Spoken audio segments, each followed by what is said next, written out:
Best varicose wines చికిత్సనే పొందండి. నొప్పి లేని చికిత్స కోసం సంప్రదించండి ఎవిస్ హాస్పిటల్. నమస్కారం. కార్తీక్ పురాణం 24వ రోజు పారాయణలోకి వచ్చాం. అత్రిమునీశ్వరుడు అగస్త్య మహాముని వారిద్దరి యొక్క సంవాదాన్ని వశిష్ఠ మహర్షి జనక రాజర్షికి చెప్తున్నారు కదా. అయితే ఇందులో అత్రి మహాముని ఏం చెప్తున్నారో చూడండి. అగస్త్య మునీంద్ర, నీకు కార్తీక వ్రతమందు హరిభక్తి ఎందును ఆసక్తి ఉంది కాబట్టి కార్తీక మహాత్మ్యాన్ని ఇంకా చెప్తాను విను. సావధానంగా వింటే కనుక పాపాలు నశింపజేసేంత శక్తి కలిగింది ఈ పురాణం అని చెప్పి చెప్తున్నారు. కార్తీక మాసంలో శుక్ల ద్వాదశి హరిబోధిని. ఈ ద్వాదశి సమస్త తీర్థస్నాన ఫలితాల్ని ఇస్తుంది. మనం చెప్పుకుంటాం కదా, కార్తీక శుద్ధ ద్వాదశి ఏమంటారు దాన్ని, ఉత్థాన ఏకాదశి అని చెప్తాం. హరి నిద్రలో ఉన్నటువంటి చాతుర్మాస్య దీక్షలో ఉన్న వాళ్ళందరూ కూడా ఈ దీక్ష విడిచిపెడతారు. 4 నెలల నుంచి యోగ నిద్రలో ఉన్నటువంటి పురుషోత్తముడు ఈ రోజున లక్ష్మీ సహితంగా పాలకడల్లో నిద్రలోంచి లేచి వస్తాడు. ఆ ఏకాదశి వెళ్ళిపోతూ ద్వాదశి వస్తూ ఉన్నటువంటి ఘడియల్లో అన్నమాట హరిబోధిని ఏకాదశి, ఉత్థాన ఏకాదశి ఇట్లాంటి రకరకాల పేర్లతో చెప్తారు. ఈ మర్నాటిని కూడా హరిబోధిని ద్వాదశి కానీ, ఎందుకంటే ద్వాదశి నాడు దర్శనం ఇచ్చాడు స్వామి. ఏకాదశి నాడు లేచి ద్వాదశి నాడు కనపడ్డాడు అనమాట. కాబట్టి ఈ ద్వాదశి పరమ పవిత్రమైనది, సమస్త తీర్థ స్నానము ఫలితము ఇస్తుంది ఇది. అందుకని మనం ఏం చేస్తాం, తులసి ధాత్రి కళ్యాణాలు అవి చేసుకున్నాం కదా మొన్న. దాని గురించి చెప్తూ సమస్త యజ్ఞాలు చేసిన ఫలితాన్ని కూడా ఈ బోధన ఏకాదశి ఇస్తుంది.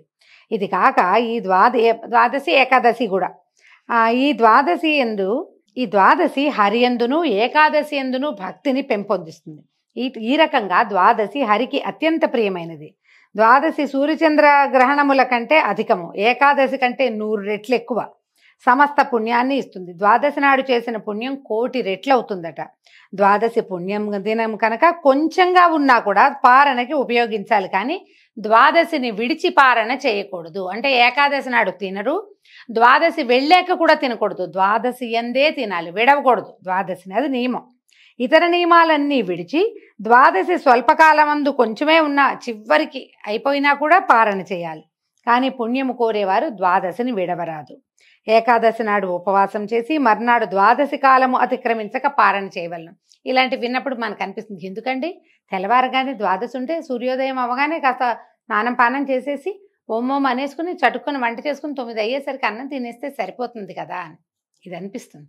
ఈ రాజుల కాలంలో వీళ్ళ విధానం ఏమిటి, వీళ్ళు వచ్చిన బ్రాహ్మణులందరినీ గౌరవించాలి, దేవాలయ దర్శనం చేయాలి, యజ్ఞం చేయాలి, హోమం చేయాలి, తర్వాత ఏమో దానాదులు చేయాలి, దానాలు ఎన్నో అభిషేకం చేయాలి. ఇవన్నీ అయ్యి ద్వాదశి ముగిసే లోపల తెల్లవారగానే ద్వాదశి రాగానే చటుక్కుని వంట చేసుకుని భోజనం చేసే అవకాశం ఆ కాలంలో వాళ్ళకి లేదు.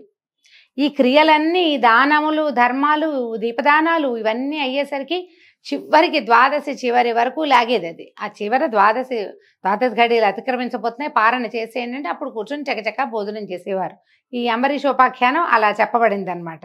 ఈ విషయం తెలిసి పూర్వమందు పరమభాగవతోత్తముడైనటువంటి అంబరీష మహారాజు పారణకి ద్వాదశిని విడవలేదు. అంబరీష మహారాజు ఒకప్పుడు ఏకాదశి రోజున ఉపవాసం చేసి మరునాడు ద్వాదశి స్వల్పంగా ఉండటని తెలుసుకుని ఆలోగా పారణ చేద్దామని అనుకున్నాడు. ఘడియలే తక్కువ ఉన్నాయన్నమాట. ఏకాదశి పెద్దదొచ్చి త్రయోదశి కూడా పెద్దదొస్తే అప్పుడప్పుడు కొన్ని తిథులు కురచవుతాయి, చిన్నవవుతాయి. ఈయన ఏ రోజు ఏ ఏకాదశికి ఉపవాసం ఉన్నాడో ఆ మర్నాడు ద్వాదశి చిన్నది, ఈయన క్రియలన్నీ అవడానికి సమయం పడుతుంది.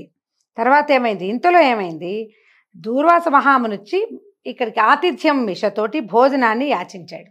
అంబరీషుడు సరేనని, ద్వాదశి పారణ చేస్తున్నాను మహానుభావ, తమరు కూడా వచ్చి ద్వాదశి పారణ చేయండి నాతో పాటు అని చెప్పాడు. ఈయన ఏం చేశాడు, సరే ద్వాదశి పారణకు వస్తాను అని చెప్పి అనుష్ఠానం కోసం నదీ తీరానికి వెళ్ళిపోయాడు.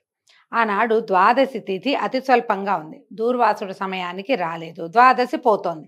ఇలాంటి ఒక సంకటంలో ఇరుక్కున్నాడు అంబరీషుడు. హరిభక్తుడైన అంబరీషుడు ఇట్లా విచారించాడట, బ్రాహ్మణుడు అందులోనూ మునీశ్వరుడు భోజనానికి అంగీకరించబడి ఉన్నాడు, కానీ ఇప్పటికీ రాలేదు, ద్వాదశి ఏమో వెళ్ళిపోతోంది, ద్వాదశోల్లంఘనమే దోషము, గృహస్థునకు బ్రాహ్మణుని కన్నా ముందు భోజనం చేయకూడదు. ఆయన ఎవరినైనా రమ్మన్నప్పుడు మనం కూడా చూడండి, చుట్టాలు ఎవరైనా ఉన్నా వాళ్ళని భోజనానికి పిలిచినా వాళ్ళు వచ్చే లోపల మనం తినము, మర్యాద కాదు కదా. అయితే ఇప్పుడు చేయకూడదు, బ్రాహ్మణుడి కంటే ముందు కనుక నేను భుజించానా కోపించి అగ్నితో సమానుడై శాపాన్ని ఇస్తాడు, ఇప్పుడు ఏ విధంగా నాకు కుశలం కలగదు, ఎలాగూ రిస్కే ఇది.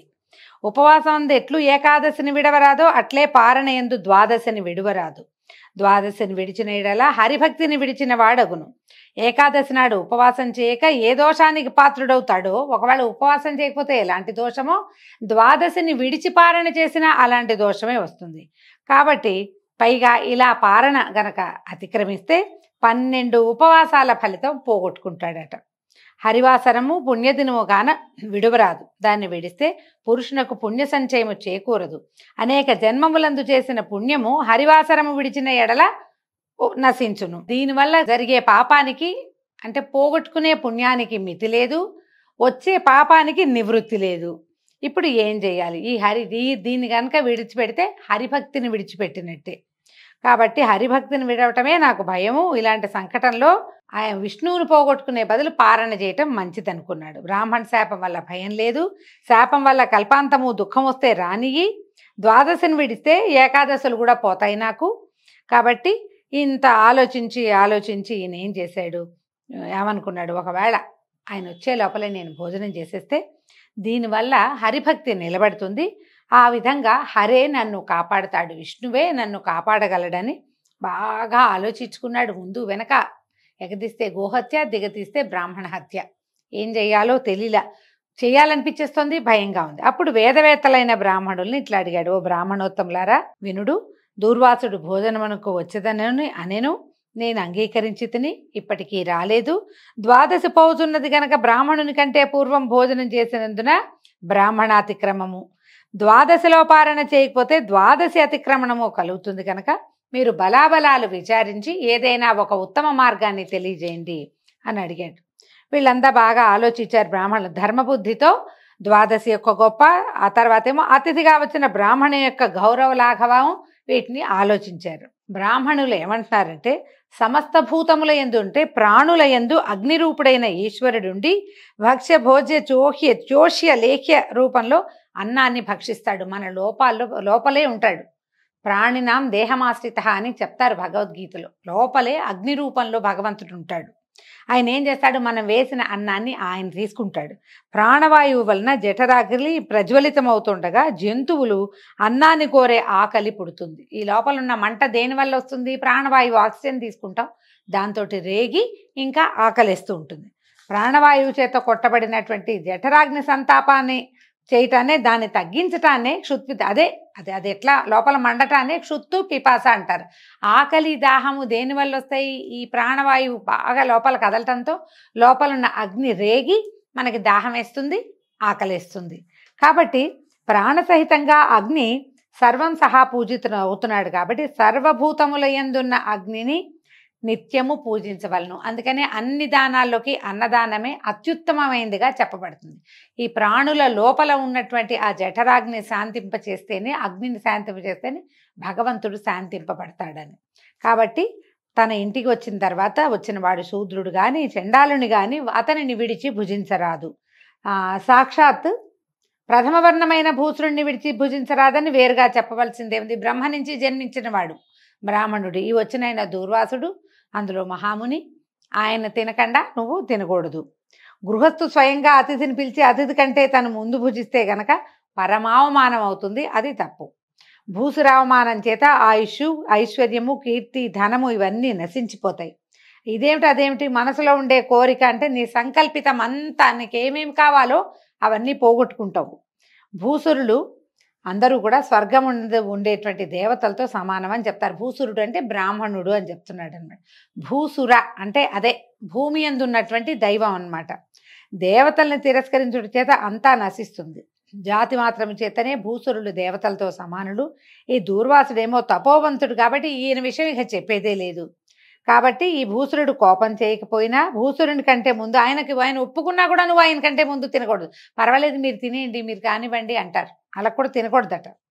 ఈయన వస్తానని చెప్పి రాకపోవడం చాలా అన్యాయం. ఈయన ఎందుకు రావటం లేదు? ద్వాదశి లేదు, దానికి లేదు. ద్వాదశి పారను విడిచిపెడితేనూ పాపమే, ఈ బ్రాహ్మణుడిని విడిచిపెట్టినా పాపమే.